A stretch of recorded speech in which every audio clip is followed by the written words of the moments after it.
This is going to sound like sleep paralysis, but it happened to 3 different people on 3 separate occasions, all in the same room and years apart, so you couldn't convince me that something real wasn't going on. The first person happened to be me. My parents had a spare bedroom in a new house they had just built. The room was basically a copy of the master, but it was on the opposite end of the house and away from everything else. I think it was technically called a mother-in-law suite, but it was perfect for guests or whoever wanted more privacy than one of the normal bedrooms. I happened to be visiting my parents and staying in the room shortly after the house was finished and before they had even gotten the landscaping in. On the very first night, I woke up at some point to flashing green and blue lights right outside the window. I actually thought the police were there when I first opened my eyes, but then I realized the colors were wrong for it to be any kind of law enforcement or first responder. All I wanted to do was get to the window to see what was going on, but when I tried to get up, I felt completely paralyzed. It was like a full body paralysis too, where I could only move my eyes to look around, but nothing else. I'm not one to panic or freak out in tense situations, but I've never felt anything like that, and it was a horrible and extremely claustrophobic feeling. The next part is very weird and happened almost in an instant. I could feel my consciousness, not my body, being ripped out of the bed and pulled from the house in a very fast and aggressive way. I was all of a sudden outside and above that part of the house, and I could see the entire side of it being lit up. Then I was immediately pulled back into the bed. The last thing I remember was looking down and seeing this very thin figure standing at the bottom right-hand side of the bed and then screaming as loud as I possibly could. Then I just woke up in the bed and it was noon the next day.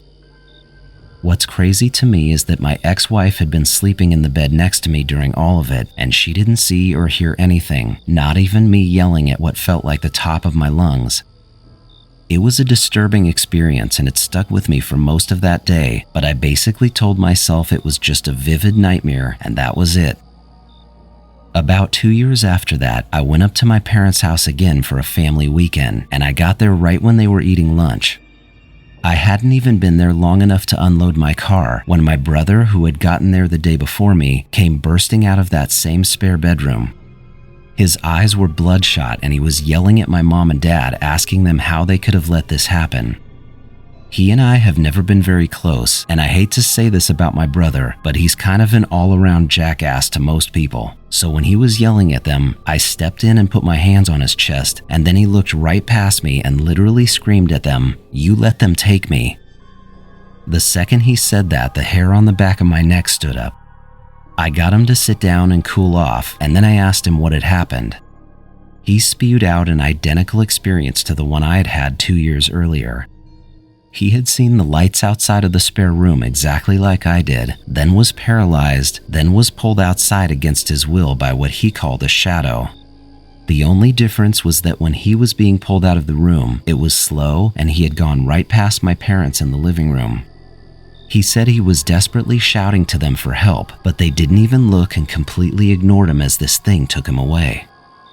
In the moment, I told him it was just a nightmare and that everything was fine, which did get him to snap out of it a little and accept that that's what it was. But later that morning, I pulled him aside and told him my story and how the exact same thing had happened to me when I was staying in that room. Like I said, we were never that close, but I could tell it had affected him, and I think we were sort of bonded over the shared experience. We also couldn't understand how it was possible for both of us to have almost identical nightmares in the same room and 2 years apart. The whole thing was just weird. About 3 years after my brother's experience, and in 2015, my nephew was turning 10 years old, and my sister was having his birthday party at our parents' house. They had let him and 2 of his friends stay in the guest bedroom that weekend during the party. On the morning of the party, he woke up screaming for my sister. But I guess she ran into the room and he was sitting all the way up against the headboard of the bed and completely freaking out while the other 2 boys were standing there panicked because they didn't know what was wrong with him. It was a horribly embarrassing thing for him, and my sister says it really put a damper on the party because he was not himself that day. Obviously curious about it because of what happened to me, I asked if she had talked to him about what happened, which she had, and sure enough, he had seen the lights outside, then felt paralyzed, then said he was pulled out of the house just like my brother and I had been. He also saw something standing at the foot of the bed, but in his experience, he got a much more clear view of it and said it had gray skin and black eyes. He told her that it was trying to take him somewhere he didn't want to go, and that's why he had been screaming for her. She told me it was a very traumatic thing for him, and it took him a long time to get past it. Nothing has happened since that birthday party, which was 10 years ago. I find it impossible that 3 of us, all in the same family, have had almost the exact same experience in that room. I don't care if you want to say that's a coincidence, a dream, or something paranormal, but it's the creepiest thing I've ever heard of. Another weird observation is that it's only happened to the males in our family. Me, my brother, and my nephew. My sister and my aunt and my mom's friend have all stayed in there dozens of times over the years without anything happening. If anything, it's the opposite with them, and they love having the guest room when they visit. I personally haven't slept in there since the first time, and I know my brother doesn't stay in there either. When I go to their house now, I just sleep on the couch in front of the TV. There's one last thing I want to mention about it, and this could be related or not. When my parents were building the house, there was a giant oak tree directly outside the window of the guest room. They had made it a point to be careful and keep it during construction because the thing was like 200 years old. That tree lived for a few years and seemed just fine, but out of nowhere, it died with no explanation. My parents had a tree company come out to remove it, and even they didn't know why it had died. I know the construction could have put a strain on it, or maybe some of the roots had been cut when they were excavating, but it's just one more part to the overall story that I find so weird.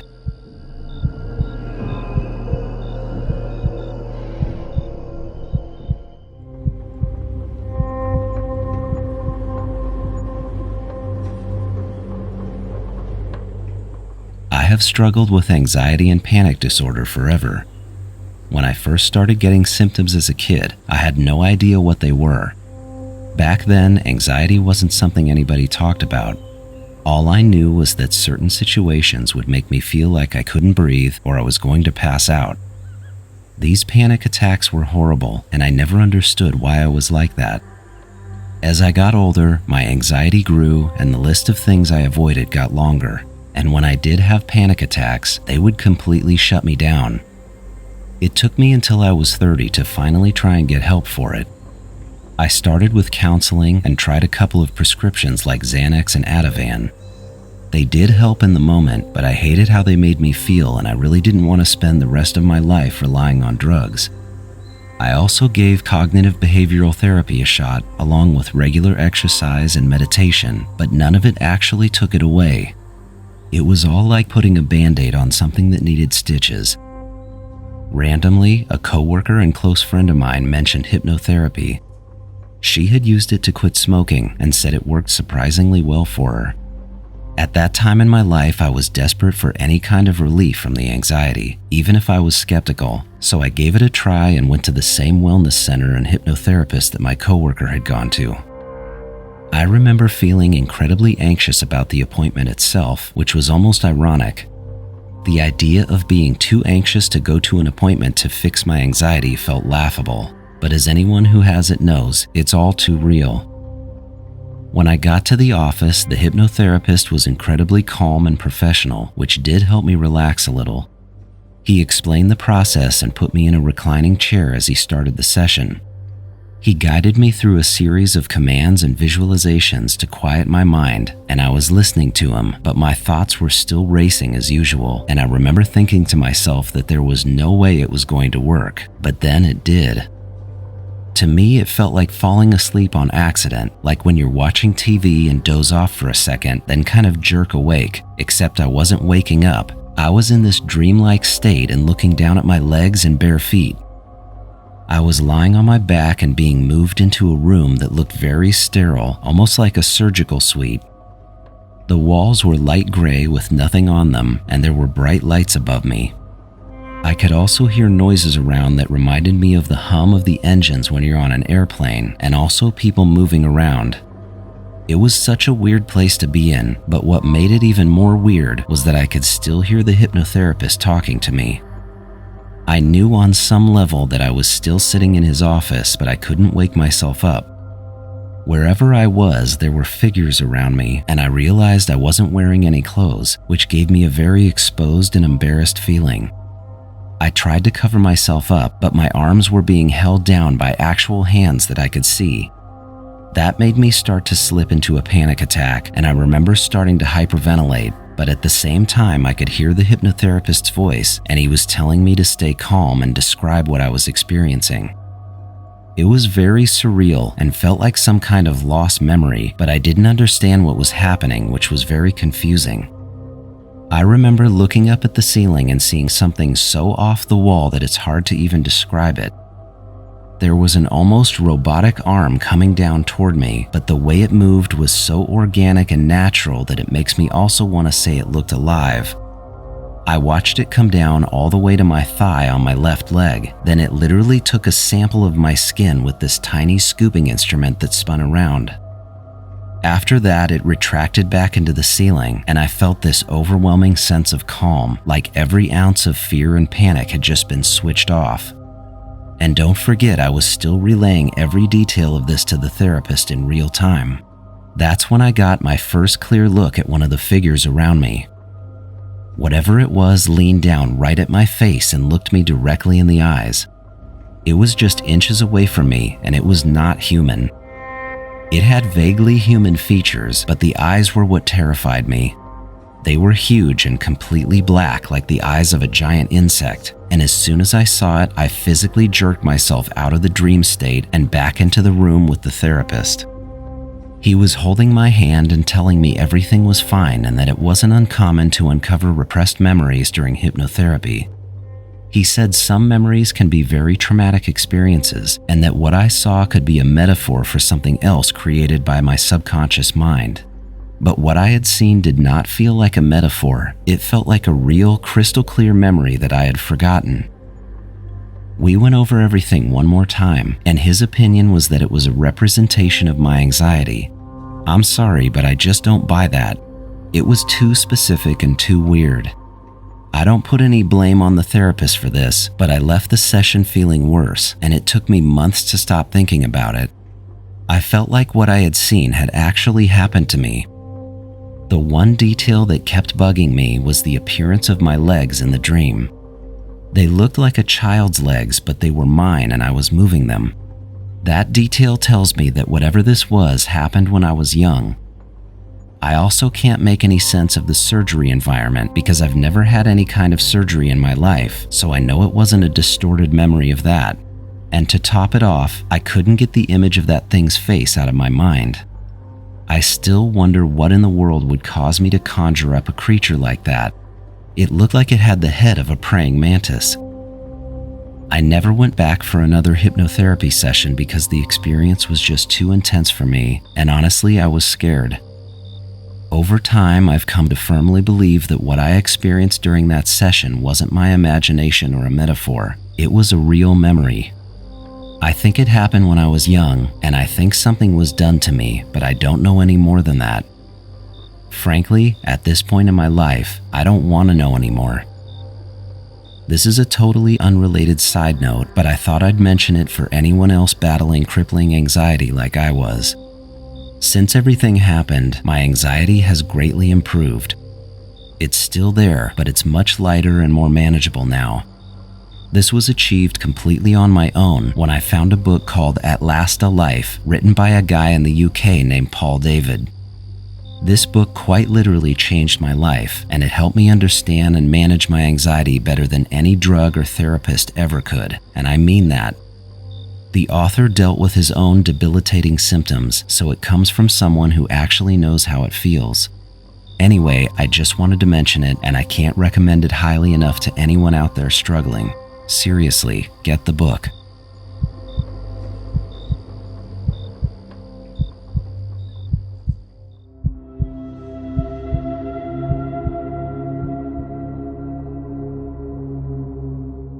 In the summer of 2020, right in the middle of COVID, I was living in a rental house that my uncle owned in a pretty backwoods neighborhood in Arkansas.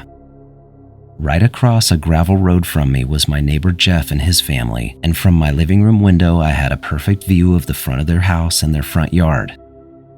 Jeff and his wife Donna were always nice to me, and I had been to dozens of barbecues and football game parties at their house.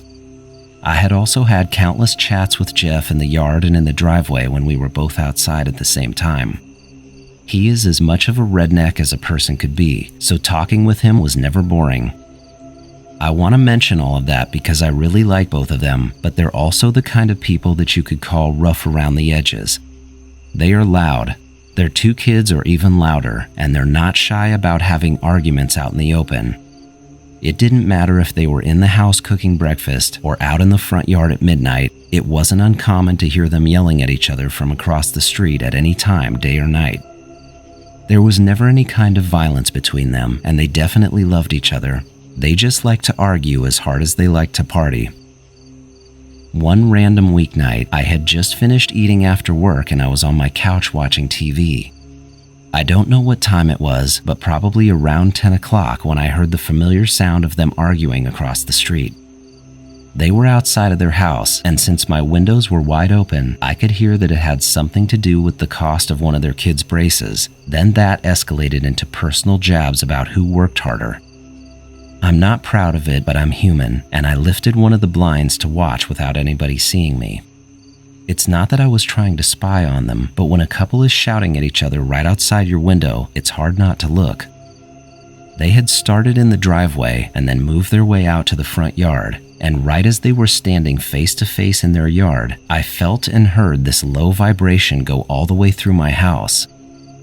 I turned around to look back at my living room, trying to figure out where it was coming from. Then as soon as I looked back out the front window, I saw Jeff and Donna standing perfectly still in this intense light. I was at a total loss for words because I had no idea what was going on. It looked exactly like they were standing in a bright spotlight on a concert stage, and the light was going all the way around them, but not anywhere else. Neither one of them were moving either. They were both completely frozen and just staring at each other mid-argument. It was the weirdest thing I've ever seen. It really startled me so much that I dropped to the floor and crawled away from the window to my kitchen. From behind my kitchen counter, I could still see the light coming through the cracks in my blinds, but I didn't hear a plane or helicopters or anything that could explain what was happening. After what felt like an eternity, but was only seconds, I'm sure, the light shut off and it was dark outside again. Genuinely worried about my neighbors, I walked back to the window and pulled the blinds all the way open, but there was nothing there. My neighbors weren't standing in their yard, and I couldn't see or hear anything. The entire neighborhood was dead quiet, like nothing had even happened. I could still see the lights on in their house, which was a good sign, but it left me more confused than I think I've ever been about anything. I didn't know what to think or do about it, so I watched for another 10 or 15 minutes, then locked up my windows and doors and spent a good portion of the night awake in my room. The next morning when I was getting ready, everything outside seemed normal. Jeff's truck was gone like he had left for work, and Donna's car was sitting in the driveway. I went to work too, but it was the only thing I could think about all day. I work at a glass company, and while I was installing a shower door with a guy I've known forever, I told him every detail. His best guess was that they had put in a motion-sensing floodlight, and I had seen it go on when they walked out into the front yard. I was actually impressed by that guess, to be totally honest, but there is no chance that it was right because a floodlight would have spread out over the lawn. This light was perfectly around the two of them, and like I said, it looked exactly like a light you'd see aimed at someone singing on a stage. That following weekend, I was mowing my lawn when Jeff walked over to say hi. We talked about whatever for a few minutes, then I couldn't help myself and I told him as casually as I could that I had seen something weird in their yard the other night. When he asked me what it was, I was straight with him, even though I felt stupid saying it, and I admitted that I had seen them arguing out in the yard and watched them freeze in place under a bright spotlight. The first thing he did was laugh and look at me like I was messing with him. Then I think he could tell I wasn't joking, and he said he had no idea what I was talking about. He was dead serious when he said it too.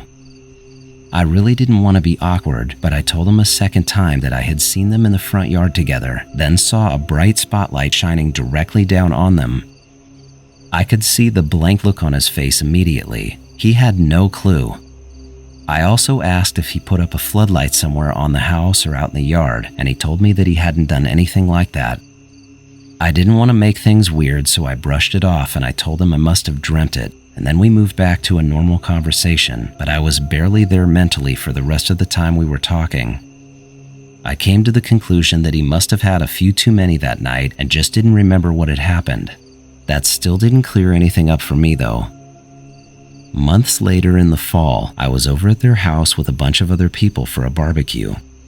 I happened to catch Donna alone for a second in their kitchen, and I finally brought it up to her, which I had been waiting for the right time to do. I didn't get too personal and tell her I saw them arguing. I only told her the part about feeling what I thought was a small earthquake, then looking out of the window and seeing the two of them standing perfectly still under some kind of spotlight from my living room window. She looked even more confused than Jeff had when I told him. Then she said it must have been other people in their yard because it wasn't them. She also said that they hadn't felt any kind of vibration or shaking either. Just like when I told Jeff, I could tell she honestly didn't have a clue. I dropped it after her reaction, and that was the last thing I ever said about it to either one of them. I never got any kind of explanation, and I don't think I would ever bring it up to them again. They aren't really the type of people to talk about things like this, and I still feel weird about mentioning it the first time. I am positive I saw what I saw, but now it's just this mystery event and I'm the only one who knows about it. Something really weird happened to them in the yard, and even though they don't have any memory of it, I watched it happen with my own eyes.